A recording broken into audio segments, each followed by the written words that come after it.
وَلَنُحْيِيَنَّهُ حَيَاةً طَيِّبَةً وَلَنَجْزِيَنَّهُمْ أَجْرَهُمْ بِأَحْسَنِ مَا كَانُوا يَعْمَلُونَ. صدق اللہ العظیم.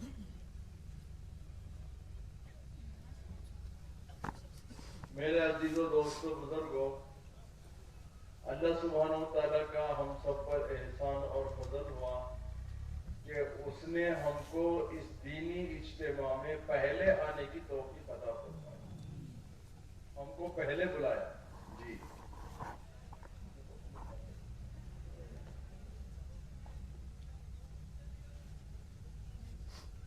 تو اللہ کا احسان ہے. بات تو 2-3 مہینے سے چل رہی ہے نہیں؟ اجتماع کی تاریخ کب سے ہوئی؟ 4 مہینے. جی 4 مہینے سے آواز لگ رہی ہے چکوڑی میں اجتماع ہوگا. اور ماشاءاللہ آپ حضرات نے پورے علاقوں میں چل پھر کر محنت کر کے ہر گھر ہر فرد تک پہنچے.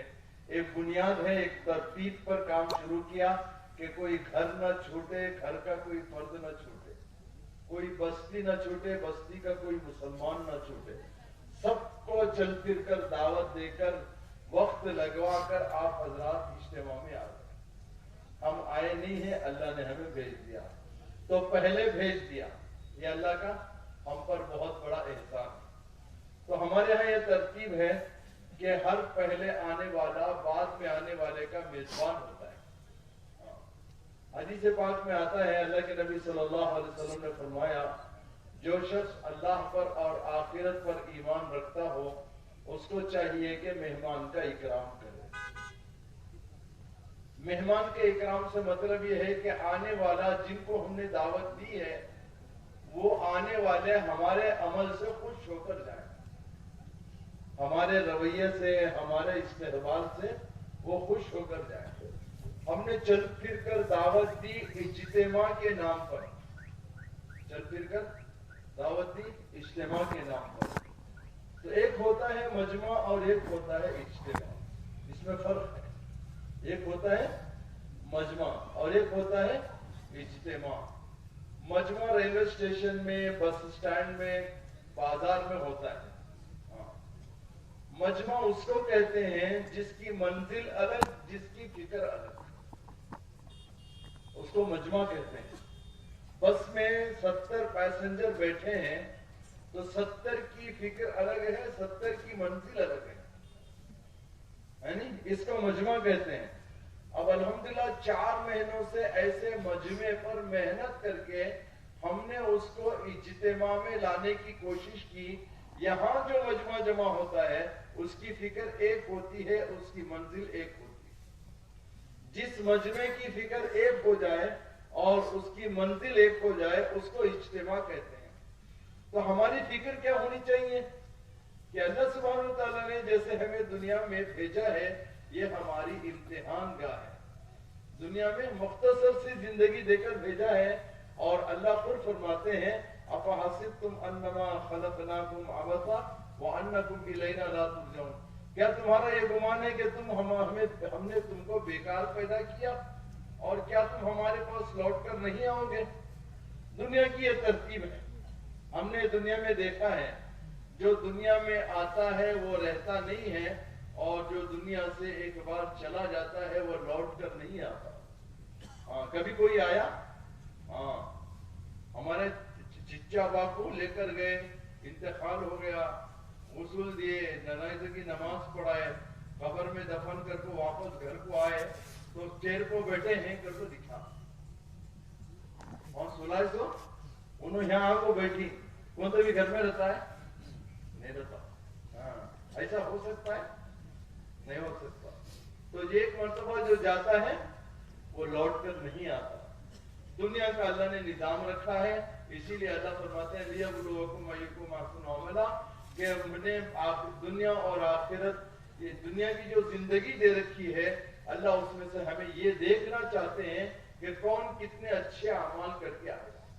اللہ کے نبی صلی اللہ علیہ وسلم کو اللہ سبحانہ تعالیٰ نے دنیا میں ہماری آخرت کی رہبری کے لیے بھیجا.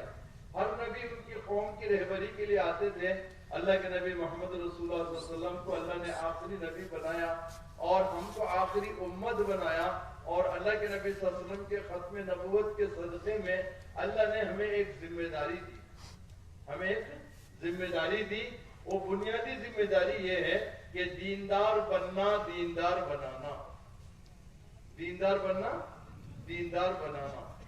دوسری ذمہ داری دین پر چلنے کے لیے دین کا ماحول بنانا۔ تیسری ذمہ داری اللہ کے نبی صلی اللہ علیہ وسلم کے پیغام کو لے کر جہاں تک ہو سکے وہاں تک چلنا۔ یہ ہماری ذمہ داری ہے، اسی لیے اللہ نے ہم کو ذمہ داری دے کر پہلے بلا لیا ہے، اور اللہ کا احسان ہے ہم علاقوں کے، تعلقوں کے، محلوں کے، حلقوں کے ذمہ دار ہیں۔ اللہ نے ہمیں پہلے بھیج دیا، اس پر اللہ تعالیٰ کا ہم کو شکر ادا کرنا چاہیے۔ یہ جو دیندار بننا ہے، اس کے لیے اللہ سبحانہ وتعالیٰ قرآن پاک میں فرماتے ہیں یا ایھا الذین آمنوا قوا انفسکم واہلیکم نارا، ایمان والو اپنے آپ کو، اپنی بیوی بچوں کو جہنم سے بچاؤ۔ حضرت علی رضی اللہ تعالیٰ عنہ فرماتے ہیں کہ اللہ تعالیٰ ایمان والوں کو یہ سمجھا رہے ہیں کہ اپنی ذات میں دین زندہ کر لو، بیوی بچوں کی زندگی میں محنت کر کے ان کی زندگی میں بھی دین زندہ کر دو، جہنم سے بچ جاؤ۔ جہنم سے بچنے کے لیے دین ضروری، جنت میں جانے کے لیے بھی دین ضروری، اور مرنے کے بعد جو خبر میں سوال ہوگا اس میں دوسرا سوال دین کے بارے میں ہوگا۔